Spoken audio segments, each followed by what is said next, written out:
guys, welcome back. So today's video is an extremely highly requested video.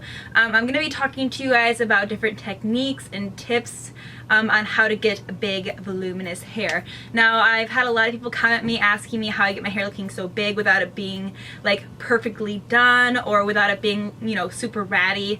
And a lot of it comes in with different products that I use. A lot of it comes in with a lot of different techniques that I've picked up over the past few years as of being a professional hairstylist. So I've just had a lot of time to hone in my skills and a lot of time to try different techniques. So these are the techniques that personally work for me, and these are the products that personally work for me. Now, some things that work for me might not work for you, but generally for me and most of my clients, I find that these products and different techniques work. So I'm gonna go over them with you guys. If you want to learn how to get large hair, then please keep watching. So I'm going to start this video off with talking about hair prep. Hair prep is extremely important. The products that you use to prep your hair can completely transform your look and make it something amazing at the end, or make it something that you don't quite love. And if you don't love the way that your shampoo and conditioner is performing, then switch it out. Like, you don't have to keep using the same thing. And sometimes it's okay to invest in a product. I have noticed that I used to use drugstore shampoo. People don't think that I'm completely against it and that I just say, oh, I work at a salon and, drugstore shampoo is the devil and you should always buy expensive stuff, because that's not how I feel. I know it's really like crappy to have to buy an expensive shampoo, and not all expensive shampoos work, but sometimes you find a really good one that's worth the money. I personally love Color Proof and Kevin Murphy. Those are the ones that we carry at my salon, and I've grown attached to them. I used to use drugstore shampoo, and I thought my hair was doing it for me. I thought it was like really cute and good. So once I switched over to some more expensive shampoos that worked for me personally, I noticed that my hair has never been more voluminous, never been as thick, and it just felt super healthy. So that's just a small portion. Shampoo and conditioner, you need to make sure you're using something that's not giving you a waxy buildup. And I do detox my hair once a week, and that just basically takes all of the buildup from the week, like oils from your scalp and gunk like that, off of your hair, so it gives you more volume, so it's not as weighed down. So I'm not going to get too much into that. I'm going to get more into that situation when I do my hair care routine, so that's coming up soon. But anyways, just make sure you're using a shampoo and conditioner that don't leave a buildup. That was really long. So I'm going to hop into the tutorial right now, and I'm going to kind of explain what I'm doing as I go through. So first of all, I'm prepping my hair with this Bumble and Bumble Surf Foam Spray. We just picked this up at my salon, and I've fallen in love with it. I've kind of switched over from hairsprays over to texture sprays, and I will say the biggest part about getting volume in your hair is using some sort of texture product. You can't have voluminous hair unless you're like a godsend amazing, like your hair is just amazing. You can't get volume in your hair unless you use some sort of texture spray to give it a little bit of grit to help your hair stand up on top of each other. Anyways, off tangent, I'm using the Bumble and Bumble Surf Spray, and I just spray this right into my hair before I put in my rollers. Now, rollers are a great way to just get a little extra oomph up top here. If you have a hard time keeping that volume right up in your crown area, putting a little texture spray on your hair, brushing it through, and then putting some hot rollers in while you get ready is a great way to get a little extra volume up top. Now, as you can see, when I'm putting these rollers in, I'm over directing my hair, which means I'm pulling the hair forward and rolling the roller into it that way. The more you pull it forward, the more your hair is going to be pushed forward, so when you take it out, it's going to be extra big because it's going to cool off that way. Now, I leave my rollers in usually when I'm getting ready or when I curl the rest of my hair, which I'll be doing in this video. So I've got my rollers in. They are in the mohawk section. You can put some throughout your hair if you want, but I'm just too lazy for that. It takes way too long. So I usually just pop about 3 or 4 up top, and then I just curl the rest of my hair. Now, another way that I love to get volume in my hair that not a lot of people really know about is crimping your hair. And I really had no idea about this until about like maybe 2 years ago. So basically what I do is I section off my hair in half, and then in the middle part of my hair, I will take a section and I'll crimp it, and I try and get as close to the root as possible because you don't want to be like moving your hair around and then see like this big crimped area, because it's just kind of weird looking. So I try and get as close to the root, and I do about 2 passes. So I'll clamp it once and I'll clamp it twice, and then I'll move on from there and I'll do another little section. All these little tiny crimps on top of each other, once you comb them out, really just kind of puff up and look extra large, so it gives you a little extra volume throughout your hair without having to back comb it.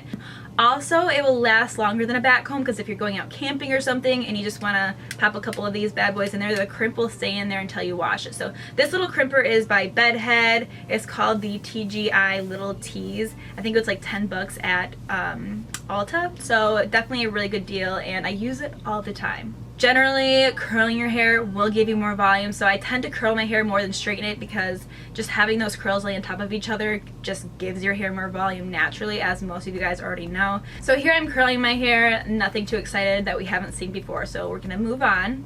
Now you can see that I've completely curled my hair. I'm going to go ahead and release the mohawk section. You just have to make sure that it's completely cooled, otherwise it won't give you the biggest curl that you can possibly have. So make sure it's not warm at all to the touch and take them out. As you can see, I've already got quite a bit of volume going on, but let's just bump it up more. Alright, now moving on to my Ride or Die product. I cannot go a day without this product in my hair, otherwise I feel naked and I just feel ugly. It is the Color Proof Powder Fix, and this is basically a texture powder. So first things first, I just noticed that I'm saying a lot about color proof products, and it's not because they sent me any products. I'm not being sponsored for this video. We actually carry this line at my salon and I just love it. So I bought all these products myself. No, there's no like communication between me and the company going on. I just wanted to mention that. All of these products in this video are like my Ride or Die favorite products. So just wanted to give a disclaimer. But anyways, if you don't like the feeling of product in your hair, if you don't like the feeling of like texture up top, you're not gonna like this product. But if you want volume in your hair, this is gonna be your best friend. So as you can see, I'm just sprinkling this into my roots, and it's just giving my hair so much volume even without back combing it. And when you do back comb your hair with this powder in, your back comb will last for days. Like I find that I only have to back comb my hair once, and I wash my hair about every 5 days. It will last until day 5, so it just gives me so much volume up top, and it's amazing. So now I'm going to be back combing, and this is filled with hair. That's disgusting. That's okay. Don't judge me. But anyways, moving on, I'm going to be back combing my hair, and I back comb my hair every day. I cannot like live my life without my hair back combed just because my hair is so flat, and I'm not really a big fan of flat hair, let's just be honest. You guys have probably been able to tell through my videos that I'm not a flat hair kind of gal. So anyways, this is the best back combing brush you will ever find. I bought this at Sally's, and I think they run for like $3, super cheap. It has 3 different rows of prongs here. I'm not really a fan of the soft bristle back combing brushes because I find they really wrap my hair instead of back combing it. It really just leaves a big knot up here, and I can't really control what kind of back comb it gives. But I can really control my back comb with this comb, and I've got about probably 20 of these. I really just did a bulk purchase because I use them so much. I've got one in my purse. I've got one in my car. I've got like 20 behind me. I carry them everywhere. They're amazing. So anyways, a little rant about that. When I back comb my hair, I take about 2-inch sections, and I start mid shaft and I pull it down. And don't get your minds all dirty on me. Mid shaft is hair, so this is like mid shaft right here. So I'm pulling my hair up and I'm back combing it down, pushing it down all the way to my scalp, going back up, pushing it down. As you can see, I'm removing the comb each time. I don't keep my comb in there and move it up and down like this. When it comes to doing the sides of my hair, which you of course have to do the sides, instead of taking them at horizontal sections, I'm taking them at diagonal sections because that's how your hair naturally falls. It falls more diagonally, and it just looks a little bit more natural. That way you're not going to have that big weird cone head. So if your hair is not looking crazy halfway through back combing it, you're doing it wrong. It's better to back comb too much than too little. You want to look like a crazy psycho that just like broke out of the ward. So it should look something like this. Yeah, super crazy. So now I'm just gently brushing it out. I don't push the comb all the way into the hair. I'm just lightly going over the top of it, and you can comb it down as much as you want. So that's what I'm doing. So that is pretty much it for my hair routine when it comes to getting big hair. I will have a full-on hair care routine coming out pretty soon here. This is pretty much just the products and the techniques that I like to do when I'm styling my hair. So if you guys have any questions that I didn't answer for you, or if you just have like a comment or products that you love too for big hair, please leave them below and let me know. I just love to hear what you guys think because I make these videos for you guys. So I really appreciate you guys being so interactive with my channel. I love it when you leave me comments, and I just have so much fun it feels like I'm like hanging out with my girlfriends instead of just talking to this camera, being boring by myself. Just knowing that you guys are watching really makes it more worthwhile for me filming these videos. So let me know what you think, and I appreciate you guys watching. So anyways, if you have not subscribed to my channel yet, then please subscribe to it, and I'll talk to you guys next time. Bye.